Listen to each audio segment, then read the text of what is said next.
గర్భఫలానికి ఇచ్చిన బహుమతి అంత విలువైనది భూమి మీద ఏదీ లేదు. భవంతులు 100 ఉన్నా, వందలాది ఎకరాలున్నా, కేజీలు కొలది 100 కేజీలు 20 కేజీలు శామ్ సిల్క్స్ తెలుసనుకుంటా నీకు. అక్కడ ఇప్పుడు కేర్ ఆఫ్ శ్రీను, మరి ఎక్కడో నాకు తెలియదులే, సిఎంఆర్. కాబట్టి ఎక్కడైతే బాగుంటుందో అక్కడ శాలరీ. కాబట్టి వాళ్ళకి 100లాది కేజీలు ఉంటాయి. ఒక 100 కాదు, 200-300 కేజీలు ఉంటాయి బంగారం. అవి కూడా ఒక గర్భఫలంతో పోల్చడానికి వీరులేదు. గర్భఫలం అంతకంటే ఉన్నతమైనది. ఎంత ఉచితంగా మనం కలిగి ఉంటున్నామండి. శ్రీని తన భార్య వరలక్ష్మిని దేవుడి జ్ఞాపకం చేసుకున్నాడు. ఈ భీమవరం గురించిన నేను గత 40 ఏళ్లుగా మాది వీరవాసరం, 40 సంవత్సరాలుగా అంటే 1970 నుంచి ఇక్కడ ఉన్నాను. ఎన్ని సంవత్సరాలు చెప్పండి, మీరు లెక్కే చెప్పండి తర్వాత. కాబట్టి భీమవరం నాకు తెలుసు. కాబట్టి అనేకుల గురించి విన్నాను, చూశాను. అలాంటి భవంతులుగా ఎంతో కోట్లకు పడిగెత్తిన వ్యక్తులు, ఉన్నతులు, జమీందారులు అని పిలవబడిన వారికి వారు బ్రతుకు కాలంలో ఈ గర్భఫలాన్ని చూడలేదు. It is not great? ఒక కుమారుని కలిగి ఉండటం గొప్ప కదా. ఇక్కడ వాక్యంలో ఏం రాయబడిందంటే, కుమారులు యెహోవాను గ్రహించు స్వాస్యము, గర్భఫలం ఆయనిచ్చు. గర్భఫలం అనేది ఉచితముగా అప్రయత్నంగా, ఏ ప్రయాస లేకుండా, ఏ మాత్రము వ్యయము లేకుండా, ఇది ఇక్కడ ఒక విషయంగా జ్ఞాపకించుకోవాలి. ఇది బహుమానం, దేవుడిచ్చే బహుమానం. ఒక మనుషుడికి ఎంత ఉన్నా ఇది వ్యర్థమే. చూపుడి కేశవరావు ఆయన ఆస్తి అంతా విడిచేయలేడు, తన సంతతి లేరు, దాన్ని ఆక్రమించుకొని దాన్ని వినియోగించుకుంటాయి. మా వీరవసరం మద్దాల రామకృష్ణమ్మ కొన్ని 100 ఎకరాలు, కొన్ని వేల, ఆ కాలంలో ఆ ధనధాన్యాలు, పేరు ప్రఖ్యాతులు పశువుల్లో కూడా చూసేవారు. పశువులు ఎన్ని ఎక్కువ ఉంటే అంత ధనవంతుడు అని అర్థం. వేలాది పశువులు ఉండేవి ఆయనకి. కానీ ఎంత ధనరాశి ఉన్న ఆ వ్యక్తి యొక్క జీవితంలో అసంతృప్తితోనే జీవితాన్ని సాధించినాడు. ఏంటో తెలుసా? అన్నీ ఉన్నాయి. ఏముంది? గర్భఫలం. ఆ విధంగా శ్రీను ఎంత గ్రేట్ అండి. వరలక్ష్మి ఎంత గ్రేట్. దేవుడు మేళ్ళు మీకు జ్ఞాపకం ఉందా? ఆయన ఎవరో తెలుసా? ఆయన పేరు ప్రభువైన యేసుక్రీస్తు వారు. ఆయన తండ్రి అయిన దేవుడు. ఆయన తప్ప మరో దేవుడు లేడని బైబిలే చెప్తుంది. మా భక్తులు మా యొక్క అనుభవపూర్వకంగా కూడా ఎరుగుదాం. ప్రియ సహోదరి, ఆయన ప్రభువైన యేసుక్రీస్తు వారు. ఆది యందు వాక్యమును, వాక్యము దేవుని వద్దను, వాక్యమే దేవుడైన ఆయన కృపా సత్య సంపూర్ణుడిగా మనం వచ్చుకొచ్చారు. ఆయన ప్రభువైన యేసుక్రీస్తు వారు. ఆయన చెప్పే మాటలు ఇవి. గర్భఫలం ఆయన ఇచ్చే బహుమానం. మచ్చని పిల్లలు ఉన్నారు, తప్పక ఫ్యాన్ దగ్గర అవుతుంది. ఓకే. కాబట్టి అశ్విని మొదలగు వారు, వీళ్ళ వారు ఇక్కడికి రావాలి. కొంచెం 10 నిమిషాలు కూర్చొని, 10 నిమిషాలు వాక్యం. ఇంట్లో వారు గృహస్థులు కూడా బాగుంటుంది. కూర్చొని 10 నిమిషాలు కూర్చోండి. మంచిది. ప్రియులారా, ఇక్కడ దేవుడు గర్భఫలం ఇస్తున్నాడు. అది దేవుడిచ్చే బహుమానం. అందుకే ప్రియులారా, ఎవరు వారి జీవితాల్లో ఈ యొక్క ఫలము లేదో, గర్భఫలం లేదో ఎంతగా విలపిస్తారో, ఎన్ని కొట్టుమిట్లాడతారో, ఎన్ని ప్రాంతాలకి, కన్యాకుమారి నుండి కాశ్మీర్ వరకు, ఉత్తరాన్ని నుండి దక్షిణం వరకు, తూర్పు నుండి పడ వరకు ఎన్ని ప్రయత్నాలు చేస్తున్నాయి, యాత్రలు చేస్తున్నారు. Nowhere can those people get this fruit of whom. గర్భఫలం ఏ స్థలంలోనూ దొరకదు. ప్రవీణ దేవుడు మాత్రమే ఇవ్వగలడు. క్రీడ ఇంటి గర్భఫలము ఆ దేవుడు మీకు తెలుసా? గర్భఫలం ఇచ్చిన దేవుడు ప్రియుడికి మంచి జీతం వస్తుంది. వాళ్ళ నాన్నగారు కూడా సింహాద్రి గారు కూడా ఉద్యోగం చేస్తున్నారు. ఆయన ఏ లోటు లేదు. ఇలాంటి మంచి ఇంట్లో కూడా ఉండటం అరుదు. కొందరికి ఇల్లు ఉండదు. ఏ రూపంలో అయినా కానీ, అద్దె కావచ్చు, లేకపోతే సొంతది కావచ్చు. ఇట్లాంటి అనుభవాలు, ఇట్లాంటి కృపలకు ఆయన మిమ్మల్ని పాత్రగా చేస్తున్నాడు. ఆయన ఎవరు ఎరిగినారు మీరు? శ్రీను తన భార్యతో దేవుడు రాత్రి మాట్లాడుతున్నాడు. బట్ట ఇచ్చాడు, భోజనం ఇచ్చాడు, ఆరోగ్యం ఇచ్చాడు. మనలో ఉన్న జీవానికి కూడా ఆయనే మూలం. మన ప్రాణము ఏ డాక్టర్ కూడా మరొక వ్యక్తికి వైద్యం చేసేవాడు మరొక వ్యక్తికి తన దగ్గరికి వెళ్ళే పేషెంట్లకి ప్రాణం ఇవ్వలేడే, జీవాన్ని ఇవ్వలేడు కదా. సహాయం చేయగలడు కొంతవరకు. ఏ వ్యక్తి ఎక్కడైనా జీవం లేనివి ఒక వ్యక్తికి జీవం అందిస్తారండి అంటే దేవుడు కాదు. అంటే అక్కడ జీవాధిపతి ఆయన ఒక్కడే. నేనే మార్గం, సత్యము, జీవము. జీవమైన దేవుడు, జీవాధిపతి అయిన దేవుడు. అది ఎందు మనలను మట్టితో చేశాడు. ఆ మట్టి బొమ్మలో జీవవాయువు ఊదాడు, వారు జీవించేవారయ్యారు. అలాగున మనము ఆయనను బట్టి కొన్ని వేల భూమికి పునాదులు వేసినప్పుడు జీవవాయువు ద్వారా ఆయనలో ఉన్న జీవవాయువు, ఆయన జీవాధిపతి కాబట్టి జీవవాయువును మనకి పంచినాడు. అలాగే మనం జీవించేవారయ్యాం. ఆ జీవాధిపతి మీరు ఎరగాలని ఈ దేవుడు రాత్రి ఎందు మమ్మల్ని స్థలానికి ఆయన లేఖనం వేసేస్తుంది. ఆ ప్రభు మిమ్మల్ని జ్ఞాపకం చేసుకున్నాడు. వివాహ జీవితం మీ అందరూ అయ్యరీతులుగా, అన్యులైన వారు, ఎరగిన వారు అయ్యరీతులుగా వివాహం చేసుకున్నారు. కానీ నయోమి యొక్క కొడుకు, కోడలు ఎలా జతపరచబడ్డారండి? ఏసునామేనా? ఏసునామం. అరకొరగా బతుకుతున్నాయి కానీ కొద్ది విశ్వాసం ఉంది. స్త్రీని కూడా విశ్వాసం ఉంది. కాదు ఆదివారం కూడా కొంచెం పనికి సంపాదించుకోవాలి. వాళ్ళు ఊరుకోరులండి. అట్లా పని చేసుకునే వాళ్ళు అలాంటాడు, ఉద్యోగాలు ఇచ్చే వాళ్ళు అలాంటాడు. ఆదివారం కూడా రమ్మంటారు. అవసరమైతే ప్రశాంత్ కుమార్ని కూడా సాటర్డే కూడా రమ్మంటారు సెలవులు. కాబట్టి ప్రియులారా, ఆ సత్యం ఎరిగితే ఏ మనుషుడు కూడా ఆయన ఎవరో గ్రహింపులోకి వస్తే అమ్మా ఆయన ఎవరో అనేది మనం ఎరగలిగితే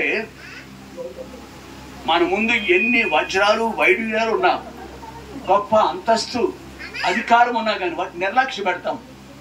యేసు ప్రేమను ఎరిగితే ఎంత ప్రేమించాడని మనం. ఆయా ప్రాణులు అన్నీ, భూమి అందులో ఉన్న సమస్తము కూడా మన కొరకు ఇచ్చాడు. మనము ఆయన కొరకు, ఆయన కొరకు. నా నిమిత్తము నేను నిర్మించిన జనులు నా స్తోత్రం. మనం ఆయన ఆరాధించాలి, ఆయన గణపరచాలి. కనీసం ఆదివారం నాడు ఉదయము, మధ్యాహ్నం, సాయంకాలం మన ఇంటిలో నిత్యము అది ఆయన. నువ్వు ఆయన ఎవరో తెలుసా? రండి నమస్కారం చేసి సాగిలు పడదము, రండి నమస్కారం చేసి సాగిలు పడదము. ఎవరైనా is our creator, is our creator. ఆయన మన సృష్టికర్త, జీవమైన దేవుడు, సమస్తానికి ఆధారభూతులైన దేవుడు, అల్పయు ఒమేగా ఉన్న దేవుడు, భూత భవిష్యత్ వర్తమాన కాలంలో ఎక్కడెత్తుకున్న ప్రభు. ఆయన ఒకప్పుడు ఈ దంపతులు, సింహాద్రి నయోమి యొక్క దంపతులకు ఈ కుమారుని ఇచ్చాడు. ప్రయోజకుడు. హైదరాబాద్ అంతా అయిందే. ఒకప్పుడు హైదరాబాద్కు రాజు శ్రీనివాస్ అక్కడ ఉన్నాడు. ఇప్పుడు భీమవరం రాజు. వీటన్నిటికీ మూలం ఒక ఆయన ఉన్నాడు. ప్రభు ఆ సత్యమును జ్ఞాపకం చేయడానికి ఇక్కడికి మమ్మల్ని పనివాళ్ళు, ఆయన పనివాళ్ళు మేము ఇక్కడికి వచ్చిన వాళ్ళంతా ఆ సత్యాన్ని జ్ఞాపకం చేస్తున్నాం. నీ పుత్రుని యొక్క విలువ, నీ కొడుకు యొక్క విలువ నేను చెప్పాను కదా. చూపుడు కేశవరావుకున్న ఆ ధనదానాన్ని చేస్తూ మా ఊర్లో ఉన్నాడు కదా ఒక ఆయన, పెద్ద ఆయన, ఇప్పుడు లేదండి భూమి మీద, మద్దాల వాళ్ళు. ఇక్కడ కూడా ఒక ఆయన ఇంట్లో ఆ ఇంటి పేరే. కాబట్టి ఆయనకి లేదండి, ఎవరికనే లేదు. అటల్ బిహారీ వాజ్పేయి భారతదేశం పరిపాలించాడు, ఆయనకు లేరు. లేరంటే వేరే కారణాలు కావచ్చు, ఏదైనా కావచ్చు. అలాంటి వ్యక్తులు ఎందరో నీకు ఇవ్వబడింది, అది మీకు ఇవ్వబడింది. ఈ సత్యం ఎరగాలని ఆయన మీకు జ్ఞాపకం చేస్తున్నారు. ఆయనకి వెండి బంగారం లెక్కలు, వెండి బంగారంతో చేసిన బట్టలు అక్కర్లేదు, ఆయన చెప్పులు అక్కర్లేదు, వెండి బంగారం కీటు కూడా అక్కర్లేదు. నీ నుండి కోరేది ఆయన ఎవరో ఎరగాలి. ఎరిగితే మనం, అందుకే ఒక ఆయన అంటాడు, ఎరిగినాయన అంటాడు. ఆయన ప్రేమను రుచిస్తున్న వ్యక్తి అంటాడు, క్రీస్తు ప్రేమనుడు ఏదైనా నన్ను ఏమి ఉన్నవి కానీ లేనివి కానీ, ఎత్తైనను లోతైనను రాబోయైనను అబ్బో అట్లా ఎన్ని లిస్ట్ ఇస్తాడు. శ్రీను కూడా అనుభూలోకి తన భార్య వరలక్ష్మితో మాట్లాడాను నేను కొన్నిసార్లు. పెళ్ళైన తర్వాత ఆయా సమయాల్లో పర్సనల్గా వ్యక్తిగతంగా మాట్లాడాను. శ్రీనితో మాట్లాడాను, ఎప్పటి నుంచో మాట్లాడతాను. వరలక్ష్మి అంకుల్ ఇంకా సమయం పడుతుంది, ఇంకా సమయం పడద్దండి నాకు. ఓకే, మీరు చెప్పింది మంచిదే, right, you are right, but I'm not ready.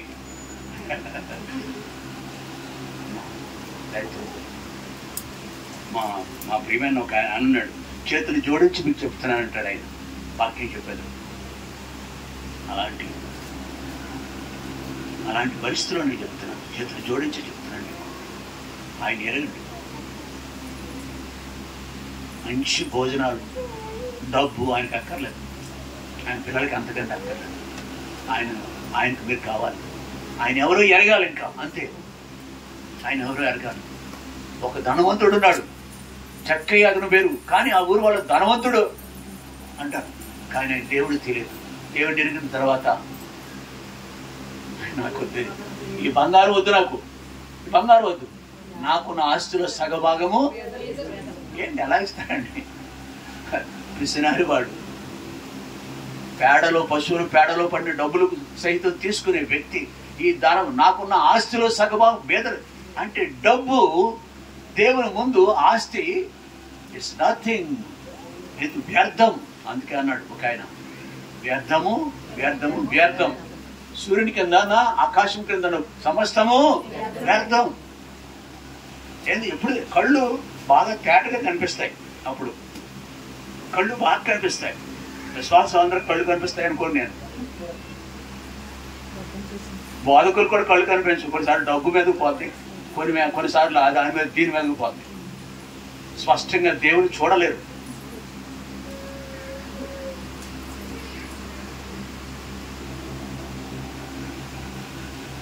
దేవుడు ప్రియులారా, దేవుడు భూమి మీద కొద్ది రోజులు మాత్రమే కాదు, మన నుంచి కొద్ది రోజుల కొరకే కాదు, యుగ యుగాలు తనతో ఉండాలని ఆశపడుతున్నాడు. ఇద్దరు పెద్ద వయసులో ఉన్న ఇద్దరు కూడా ఎవరు? సుమియాను ఎంత కష్టజీవుల వాడు. ఒకసారి నయోమి హాస్పిటల్లో పెట్టారు. అవునమ్మా? అమ్మా హాస్పిటల్లో పెట్టలేదు నేను. ఎన్ని రోజులు ఉన్నాం సత్యమూర్తి హాస్పిటల్. ఎంత సఫర్ అయిందో. ఆమె నమ్మిన దేవుడు ఆమెను మంచున నుంచి నీ విశ్వాసం నిన్ను స్వస్థపరిచాడు కదా. చెప్తావా? అలాగే చెప్తా. ఎంత కష్టమైనా కానీ, ఓపిక లేకపోయినా కానీ, ఇద్దరు చెయ్యి పట్టుకుని అక్కడికి ఆరాధనకు వచ్చేస్తారు. ఇలాంటి పెద్దలు ఇద్దరు ఉన్నారులేండి, కొంతమంది ఉన్నారులేండి, రాలేకపోయినా కానీ మీరు మాత్రం చెయ్యి పట్టుకుని నడు, నువ్వు నడు, నువ్వు నడు, ఒకళ్ళ ముందు. ఆయన ప్రేమ వాళ్ళిద్దరిని బలవంతం చేస్తుంది. దేవుని మందిరంలో వెళదాం రండి, ఓపిక ఇచ్చాడు. ఇంకా కాళ్ళు పనిచేస్తున్నాయి, ఇంకా పనిచేస్తున్నాయి. ఆయన బలహీనుడు, చాలా బలహీనుడు. ఈ అనుభవంలోనికి వాళ్ళ యొక్క ఏకైక కుమారుడైన ప్రియుడు శ్రీనివాస్, పేరే మార్చుకోక్కర్లే పేరు. దేవజన ఒక ఆయన నాకు తెలుసు, ఆయన పేరు వెంకటరత్నం, పేరు మార్చుకోలేదు. ఒక ఆయన RRK Murthy, didn't change his name. పేరు మార్చుకోవాల్సిన పని ఏమీ లేదు. ఏం కావాలి? హృదయం మాట, హృదయం అందు విశ్వాసం, హృదయంలో నమ్మికుంటే వరలక్ష్మి శ్రీని బాగా శ్రద్ధగా వింటున్నారు. ఆ ఇద్దరు దంపతులకు కొంచెం దుర్గాప్రసాద్, అశ్విని ఉన్నారు, ఏదో పని బిజీగా ఉన్నారు. ఇది మొదటి మాట. మనల్ని పుట్టించిన దేవుడు మరలా మీకు ఒక బిడ్డను ఇచ్చాడు. దేనితోనూ మనం దాన్ని పోల్చలేము. ఫ్రీడమ్ దేవుడు మనం పుట్టించినప్పుడు, దేవుని పిల్లలు కలిగి ఉన్నప్పుడు, ఎవరికైనా పరిచయం చేస్తున్నప్పుడు, ఆది కాండంలో ఒక వ్యక్తి అంటాడు, ఎలాగంటాడు చూడండి. ఆది కాండము 33వ అధ్యాయం 5వ వచనం. ఆది కాండం 33, 5వ వచనం. ఏశావు కన్నులెత్తి ఆ స్త్రీలను పిల్లలను చూసి, వీరు నీకేమి కావాలన్నది అడిగినందుకు అతడు, వీరు దేవుడు నీ సేవకునికి దయచేసిన పిల్లలే. దేవుడు నీ సేవకునికి దయచేసిన, ఎక్కడి నుంచి పుట్టాడు? ఐవీఎఫ్ చేసుకుంటే పుట్టలేదు, డాక్టర్లు ప్రసాదించలేదు. ప్రియులరా, ఆయన దేవుడు నీ సేవకునికి దయచేసిన గర్భఫలము దేవుడిచ్చాడు. దేవునికి ఎంత కృతజ్ఞత. మన అమ్మా నాన్నలు, కొడుక్కి కూతుర్లకి పిల్లలు అమ్మా నాన్నలు ఇస్తారా? నో, ఆయనే జ్ఞాపకం చేసుకున్నాడు. ఆకాశమందున్న దేవుడు నిన్ను నన్ను యెహోవా యొక్క కనుదృష్టి లోకమంతా సంచరిస్తుంది మనల్ని బలపరచడానికి. యథార్థవంతుల మీద ఆయన దృష్టి తప్పగా ఉంటుంది. మంచివారిని చెడ్డవారిని కూడా చూస్తూ ఉంటాడు ఆయన. నిన్ను నన్ను జ్ఞాపకం చేసుకుంటున్నాడు. గర్భఫలం విషయంలో మిమ్మల్ని జ్ఞాపకం చేసుకున్నాడు. మీ వివాహం చాలా ఘనంగా జరిగింది, అట్టహాసంగా చేశారు. అంతగా మించిన గొప్ప కానుక, గొప్ప సంఘటన ఏంటంటే, ఒక కుమారుడిని ఆ మందిరంలో చర్చలు అంటున్నారు. ఏంటి అమెరికా నుంచి వచ్చాడండి కొడుకు, మీ బిడ్డ అమెరికా నుంచి వచ్చారంటున్నారు అందరూ. చూసినారు ఏమిటి ఎంత తెల్లగా ఉన్నాడేంటి. వాళ్ళ నానమ్మ కూడా తెల్లగా ఉండేది. ఇది వరకు కష్టజీవి ఆవిడ, ఎండలో ఉంటుంది, ఎండ వాన ఆవిడదే. ఇప్పుడు కూడా వజ్రంలో ఉంటుంది ఆవిడ. శ్రీను వాళ్ళ భార్య కూడా ఆవుకోకు చెందినవాడు. పిల్లరా, ఇంటి ఫలమిచ్చిన దేవునికి బట్టి మనం దేవుని స్తుతించాలి, దేవుని ఆరాధించాలి. వాగ్దానములనిచి నెరవేర్చువాడవు నీవే. వాగ్దానములనిచి నెరవేర్చువాడవు నీవే. నమ్మకమైన దేవా, నన్ను కాపాడువాడవు నీవే. నమ్మకమైన దేవా, నన్ను కాపాడువాడవు నీవే. ప్రభువా నిన్నునే కొనియాడెదను, హల్లెలూయా పాడెదా. ప్రభు నిన్ను కొనియాడెదను, హల్లెలూయా పాడెదా. గర్భఫలము యెహోవా ఇచ్చు. దేవుడు మనకిచ్చాడు. అయ్యా నాన్న శ్రీను మరియు వరలక్ష్మి దేవుడిచ్చాడు. పిల్లలు లేని వాళ్ళు మీకు ఎప్పుడైనా ఉన్నారు? మీరు వరలక్ష్మి విన్నావా లేదా? పిల్లలు లేని వాళ్ళు ఉన్నారా లేదా భూమి మీద? చూసా వాళ్ళని ఎప్పుడైనా? చూసిందండి, తన కూడా చూసిందండి. నేనే కాదు, వాళ్ళకి మనకి ఆయన మరో విధంగా నాకు తలంచి తెలుసు. ఎంతటి అద్భుతాన్ని స్త్రీ కనినప్పుడు నేను ఒక బిడ్డను, నాకొక తన సొంత గర్భం నుంచి వచ్చిన బిడ్డను చూసి ప్రసవ సమయంలో వేదన బట్టి ఏం చింతించరు స్త్రీలు. ఆ బిడ్డను చూసి ఉప్పొంగిపోతారు. గొప్ప సంతోషం, చెప్పనసఖ్యమైన సంతోషం. అట్లాంటి సంతోషం నీకు మాత్రమే కాదు, నీ భర్త మీ ఇద్దరికే మాత్రమే కాదు, ఇరుపక్షాలున్నా. ఇప్పుడు అమ్మమ్మ నానమ్మ అంటారు కదా, అంతకుముందు నుంచి అనుభవం ఉంది. అంతకు ఏమో వాళ్ళ పిల్లలు మా దగ్గర ఉంటారు కానండి, నా కొడుకు పిల్లలు మాత్రం అది మరి అమ్మ నాన్నకి కొడుకు పిల్లలు అంటే ఒక ప్రత్యేకత ఉంటుంది సాధారణంగా. వాళ్ళని చూస్తారు. అశ్విని కూడా అక్క పేరు ఏది మర్చిపోయింది, స్వరూప. కొడుకంటే మరీది కాబట్టి దాంట్లో భాగం, సంతోషంలో భాగం పెట్టిన మీకు ఇచ్చినాడు. ఇక్కడ నిర్గమకాండంలో ఒక మాట ఉంది. ఇక్కడ ఈ సందర్భంలో మనం జ్ఞాపకించుకోవాల్సింది 2వ అధ్యాయము 9వ వచనం. కుమార్తె ఆమెతో, ఈ బిడ్డను తీసుకొని పోయి నా కొరకు వానికి పాలిచ్చి పెంచుము. ఫరో కుమార్తె ఆమెతో, ఈ బిడ్డను తీసుకొని పోయి నా కొరకు వానికి పాలిచ్చి పెంచు, నేను నీకు జీతమిచ్చేదని చెప్పగా ఆ స్త్రీ బిడ్డను తీసుకొని పోయి. ఇక్కడ ప్రియులరా, రాజు ఇంటిలోకి వెళ్ళిపోయాడు. యోకెబేదు, అమ్రాము యోకెబేదు. అమ్రాము ఎవరి పేరు? తండ్రి పేరు. మోషే తండ్రి పేరు.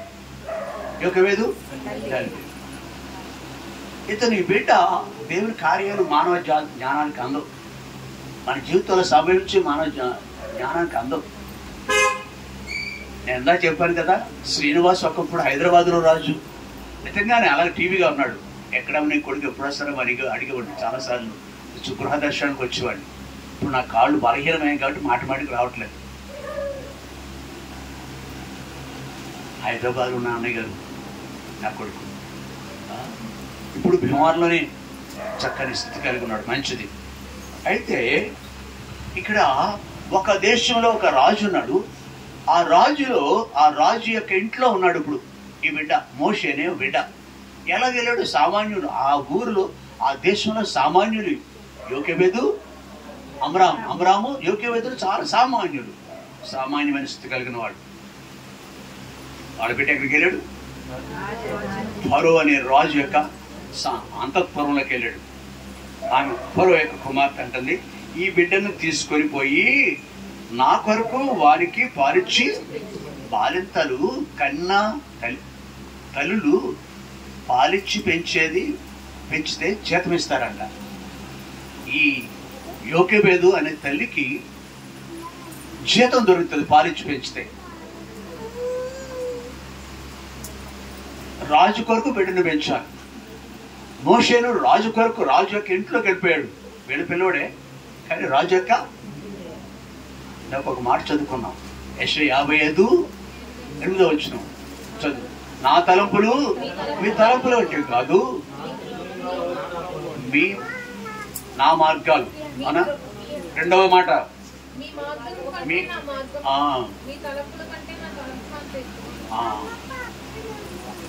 కాబట్టి ఎంత ఉన్నతమైన తలంపుది. తర్వాత మనం ఆకాశం కంటే ఏముంది అక్కడ? ఆకాశములు భూమికి పైన ఎంత ఎత్తులో ఉన్నావో అది. అందుకే సామాన్యుడైన కూలి పని చేసుకుని సాదా సేదా పని చేసుకునే వాళ్ళ కొడుకు ఇందాక మధ్యాహ్నం కూడా మాకు అంశం వాక్య ధ్యానం కూడా అది. ఆలపేస్తాడని ఒక మనుషుడు అక్కడ రాజు అయిపోయినాడు.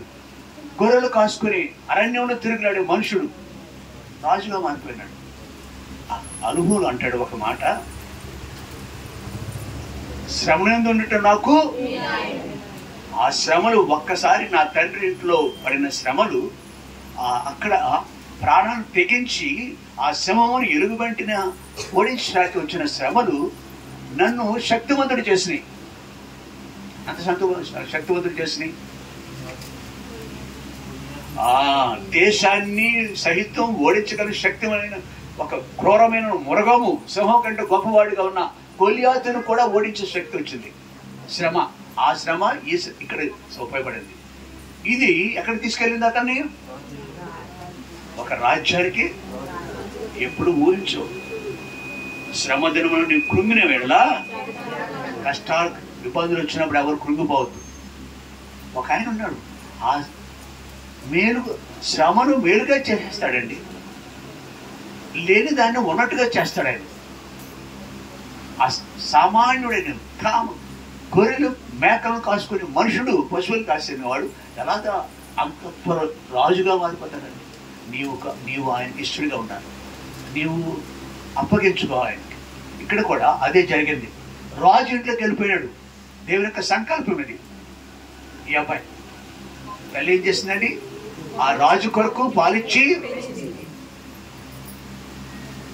పెంచింది. తన బిడ్డని ఇచ్చిన దానికంటే ఇప్పుడు ఎవరికి ఇస్తుంది కదా, నీవు ఈ బిడ్డకి పాలిచ్చి అని ఒక ఆవిడ అంది. అవునా? అందా? పాలిచ్చి పెంచు, నీకు జీతం ఇస్తాను నేను. పాలిచ్చి పెంచే వాళ్ళందరికీ జీతం ఇస్తాడండి. మన పిల్లలకి పాలిచ్చి పెంచాలి. ఎలాంటి పాలు ఇవ్వాలి? మనం పాలిస్తూ పెంపకంలో దానికి మనం కూడా అందరూ తప్పిపోతున్నాం మన పిల్లలు పెంచే విషయంలో. తల్లిగా పాలిస్తాను, తండ్రిగా పోషిస్తాం మనం. కానీ దేవుని కొరకు చూడండి, పేతురు రాసిన మొదటి పత్రిక 2వ అధ్యాయం 1-2 వచనాలు. ప్రభు దయాళుడని మీరు చూస్తున్నాడు. సమస్తమైన దుష్టత్వమును, సమస్తమైన కపటమును, వేషధారణను, అసూయను, సమస్త దోషణ మాటలను మాని కొత్తగా జన్మించిన శిశువులను పోలిన వారే నిర్మలమైన వాక్యమును పాలవలన రక్షణ విషయంలో చాలు. నిర్మలమను నిర్మలమను నిర్మలమైన నిర్మలమైన వాక్యమును. ఆమె అమ్మ యోకేబేదు తన బిడ్డకు పాలివ్వటమే కాదు, వాక్యమైన నిర్మలమైన వాక్యమనే అనా. మై డియర్ మోజెస్, నువ్వు ఊహించేట్టుగా రాజు కుమారుడుగా ఉన్నావు, రాజు అంతఃపురంలో ఉన్నావు. నువ్వెవరో తెలుసా? మా బిడ్డ. ఒక దినాన ఈ ఐగుప్తులో ఉన్న, ఈ దాస్యంలో ఉన్న మనుషులు కొన్ని లక్షలాది మంది వాళ్ళు విడిపించే వ్యక్తిగా మారుస్తాడు. ఒక సాధనం అవుతావు నువ్వు, దేవునికి ఒక సాధనం అవుతావు. ఆ దేవుడే నిన్ను అక్కడికి తీసుకెళ్ళి నిర్మలమైన వాక్యమును. ఎంతమంది పెంచుతున్నారు మీ పిల్లల్ని? అలాగా ఉగ్గు పాలతో పెంచడం అంటారు. ఉగ్గు పడతాం పాలే. 10th క్లాస్ పాస్ అవుతాడు, ఇంటర్మీడియట్ పారిపోతాడు వాడు, చదువు అప్పుతుంది వాడికి. అక్కడ ఉంటాడు, ఎక్కడ ఉంటాడు తెలీదు. మన పెంపకాలు ఎన్ని లోపాలు, మన కుటుంబంలో ఎన్నెన్నో. ఎప్పుడు వస్తాడో ఫాదర్ ఇంటికి తెలియదు. ప్రియ సహోదరి, మన పిల్లలు పెంచే విషయంలో నేను చిన్న సలహా, ఒక సందర్భంగా ప్రియమైన శ్రీనివాస్ వరలక్ష్మికి ఇచ్చిన బిడ్డ, పండంటి బిడ్డ. ఆ బిడ్డను తల్లిదండ్రులు ఇక ముందైనా మీ ప్రభుని ఎరగాలి. రెండవది, మీ బిడ్డను పెంచినందుకు దేవుడు, ఆ రాజు అక్కడ పరో ఇచ్చాడు, ఇక్కడ దేవుడు ఇస్తాడు. మనకి దేవుడు జీతం ఇస్తాడు, బహుమానిస్తాడు. బడా మంచి నమ్మకమైన దాసురాల నీ బిడ్డను పెంచే విషయంలో మోషేను. అందుకే ఒక రోజున అన్నాడు ఆయన, హెబ్రీయులకు రాసిన పత్రిక 11వ అధ్యాయం 24వ వచనం. హెబ్రీ 11:24 అనుకుంటా.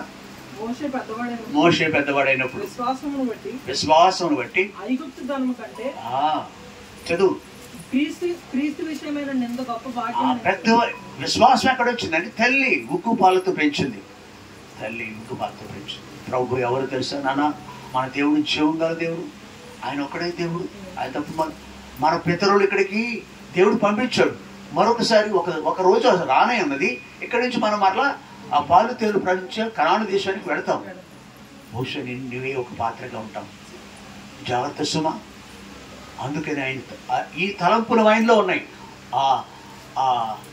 ఆయన అంటున్నాడు కదా ఇక్కడ, మోషే పెద్దవాడైనప్పుడు ఐగుప్తు ధనము తన కళ్ళ ముందు ఉంది. అమ్మా, ఐగుప్తు ధనరాశులు, అంతస్తు, అధికారము. నెక్స్ట్ రాజు కూడా. పరో అంటే రాజుకు మరొక పేరు అనమాట. అతనే రాజు కావచ్చు నెక్స్ట్. కానీ ఐగుప్తు ధనము కంటే, అధికారము కంటే క్రీస్తు నిమిత్తమైన నేను దేవుని బిడ్డగా ఉంటాకి ఇష్టపడుతున్నాను. నేను దేవుని అలాగున మన బిడ్డను పెంపకాన్ని బట్టి ఆ యోక్యభేదు అమరాము అనే తల్లిదండ్రులు పెంచారు కాబట్టి అట్లాంటి వాక్యమనే పాలు, అంటే దేవుని మాటలనే పాలు ఇచ్చి పెట్టారు కాబట్టి ఇది రెండవది పిల్లలు పెంచే విషయం. కాబట్టి పిల్లలు చాలా మంది ఇలా చేస్తూ ఉంటారండి. తెలివైన వాళ్ళు ఒకసారి మీరు అన్నేదో భావించకండి, ఇట్లాంటి బుద్ధిహీనులుగా మాత్రం మారదు. ఒక 12 చక్కని దంపతులకు ఒక బిడ్డని ఇవ్వాలని దేవుడు ఒక బిడ్డనిచ్చాడు. వాళ్ళు ఏం చేశారంటే, ఇప్పుడు కాదు మాకు పిల్లలు, సిగ్గుమాలను బ్రతుకు కడిగిన వారు అలా చేస్తారు. పిల్లలు ఇప్పుడు కాదు మాకు, వీళ్ళు టైం పెడతారు పిల్లలు పుడతాకి. దేవుడికి ఆంక్షలు పెడతారు, పిల్లలు ఎప్పుడు పుట్టాలో. ఎప్పుడు ఆంక్షలు పెట్టరు దేవునికి. ఈ రోజు వినిపిస్తున్నారు వాళ్ళు. ఆ పిల్లలు లేక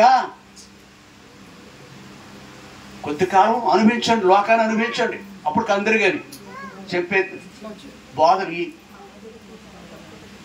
ఆయన గర్భఫలం ఇవ్వచ్చు, పిల్లలు ఇచ్చే టైంలో, పిల్లలు పుట్టే టైంలో పెడతారు.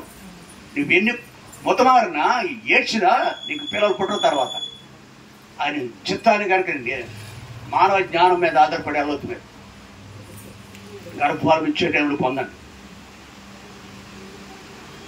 అజ్ఞానం ఉండదు. గర్భఫలం ఎంత విలువైందో, ఒకటి గర్భఫలం కలిగి ఉంటుంది, వెలకట్టలేదు. రెండు ఆ బిడ్డను దేవుని కొరకు పెంచాలి. మూడవది చివరగా మరో మాట చెప్పి నేను ముగిస్తాను. 127వ అధ్యాయంలోనే కీర్తన గ్రంథంలో 3వ వచనం, కుమారులు యెహోవా అనుగ్రహించు స్వాస్థ్యము, గర్భఫలం ఆయనిచ్చు. యవన కాలమందు పుట్టిన కుమారుడు బలవంతుని చేతిలో, we should be an arrow in the hand of the mighty people. బలవంతుడు ఎవరో తెలుసా? మనం బలవంతుడు అంటే ప్రభువైన యేసు. ఆయన చేతిలో బాణంలాగా ఉండాలి, మనం సాధనాలాగా ఉండాలి. ఇక్కడ అదే చెప్తున్నాను అనమాట. ఎవరి కాలం ముందు పుట్టిన కుమారులు మన ప్రభు చేతిలో బాణములు కదా, ఒక పాత్రకు పరిముట్టుగా ఉండాలి.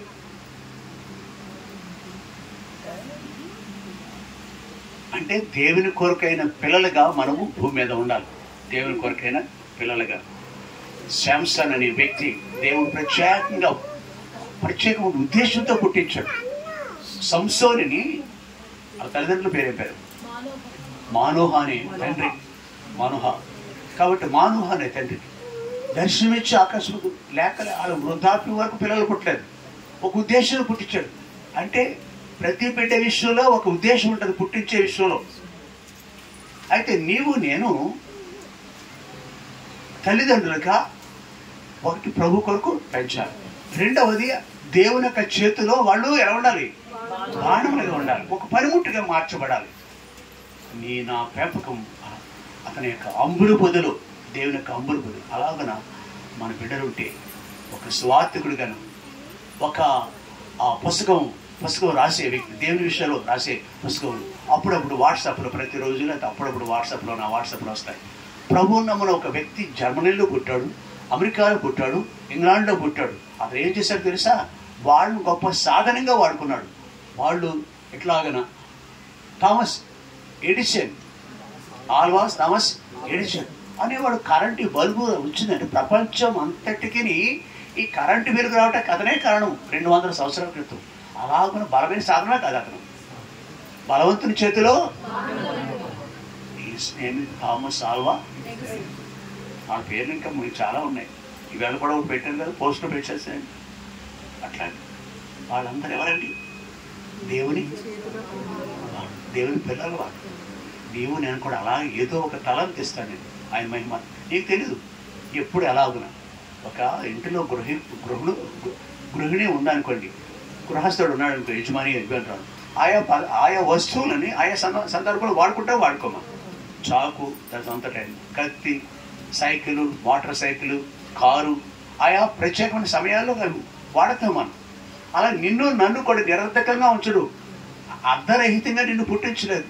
ఆయన చేతిలో మనము బలవంతుడైన ప్రభు చేతిలో బాణముగా. ఈ 3 విషయాలు మనం జ్ఞాపకం ఉంచుకుందాం. ప్రియుడు శ్రీనివాస్ కూడా మొదటిది గర్భఫలం ఇవ్వచ్చు.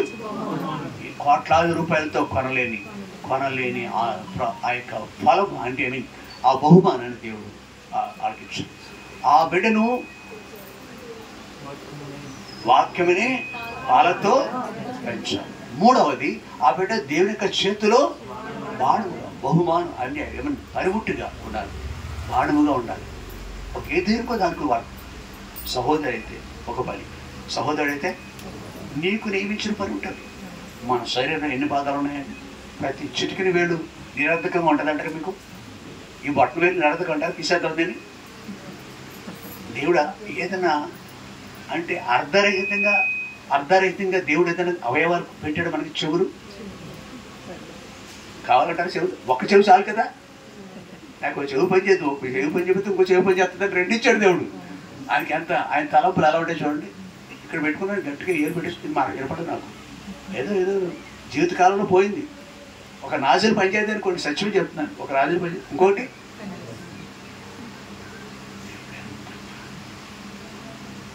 ఇట్టి దేవునికి మనం ఇవ్వాలి. ఏమిచ్చి రుణం తెచ్చుకుంటా. మా సహోదరికి చెల్లి నయోమికి మంచి తాళంపు వచ్చి, రండి అన్నయ్య గారు మీతో పాటు కొంతమంది రండి, కలిసి దేవుడిని ఆరాధిద్దాం. అశ్విని తన కుటుంబం వచ్చాడు, స్వరూప తన కుటుంబం వేరే ఊరు వెళ్ళారు. వస్తారు వాళ్ళు రాకుండా ఏమి కార్యాలు ఉండవు, వాళ్ళు వస్తారు. మంచి కుటుంబం అంతా కూడా మా కుటుంబంతో మనం కలిసి ఆనందించుకుందాం. ఈ బిడ్డను ప్రార్థన చేద్దాం. ఎవరి కొరకు? శ్రీనివాస్ వరలక్ష్మి యొక్క కొడుకు కొరకు మనం అంతా ప్రార్థన జ్ఞాపకం. మేము పెళ్ళి మేమంతా కలిసే చేసాం ప్రభు. అశ్విని పెద్ద కూతురు బలి ఉంటుంది, చిన్న కూతురు కూడా దగ్గర పాడాలని ప్రయత్నం చేసింది. 4 రోజులు కనుక 4 వారాలు కనుక మందిరంకి వస్తే అన్ని పాడేస్తారా. కాబట్టి మా కళ్ళ ముందే జరిగింది, మా చేతితో చేసాం పెళ్ళి. మా కళ్ళ ముందే మరొక బిడ్డను కూడా వాడికి అమ్మా నాన్న మరియు ఆ బిడ్డ కూడా దేవుని మార్గాలు స్థిరపడాలని మా ప్రార్థన జవాబు ఉంటుందంటారా? ప్రార్థించారు. సరే నయం చేస్తున్నట్టారు ప్రార్థన. కొడుకు గురించి వాళ్ళ గురించి చాలు బోళం డబ్బులు సంపాదించుకున్నారు. అశ్విని కూడా మంచి విశ్వాసం, అడక్క స్వరూపం చెప్పక్కర్లేదు. భర్త హీరోలు, క్రిస్మస్లో హీరోలు ఇంకా చాలా చోట్లకి వెళ్తాడు అనుకున్నాను. మన బాధ్యత ఆమెను బట్టి మనమంతా ఒకే రక్తము, క్రీస్తు యొక్క రక్తంతో ఒకే కుటుంబం. అందువైతే ఇక్కడ దేవుడు మనం నడిపించాడు. ఈ కుటుంబం కొరకు ప్రార్థించాలి. తర్వాత మనం మన గృహాలకు వెళదాం. తర్వాత అన్నప్రాస చేస్తాం. మరి నేనైతే శ్యామ్ బాబు అని అంటాను. ఆ బిడ్డని శ్యామ్ అని పిలుస్తాను. వాళ్ళకి ఇచ్చే బిడ్డని. శ్రీని కొడుకు పేరు శ్యామ్. బాబు అంటే బాబే కదా, మరొకటి కొడుకు శ్యామ్. కానీ వాడి ఇష్ట ప్రకారం అప్పుడు బిడ్డను పట్టుకుని నేను చెప్తాను. వాళ్ళ ఇష్టమైన పేరు కూడా చెప్తాను. శ్యామ్ అని షార్ట్ కట్గా సరదా కూడా ప్రవహించబడింది. శ్రీనివాస్ కొడుకు కాదు శ్యామ్, SAM శ్యామ్. ఓకే, అంటే శ్యామ్ SYAM శ్యామ్. ఓకే, రండి. మరి వస్తే పేరు పెట్టడం, తర్వాత అన్నప్రస్థ అయిన పేరు పెట్టేసిన తర్వాత అన్నప్రస్థ చేద్దాం. ఇక్కడ ఆ బిడ్డను వేస్తారు, పండుకోబెడతారు. ఆచారాలు ఏమి ఉంటాయి కదా.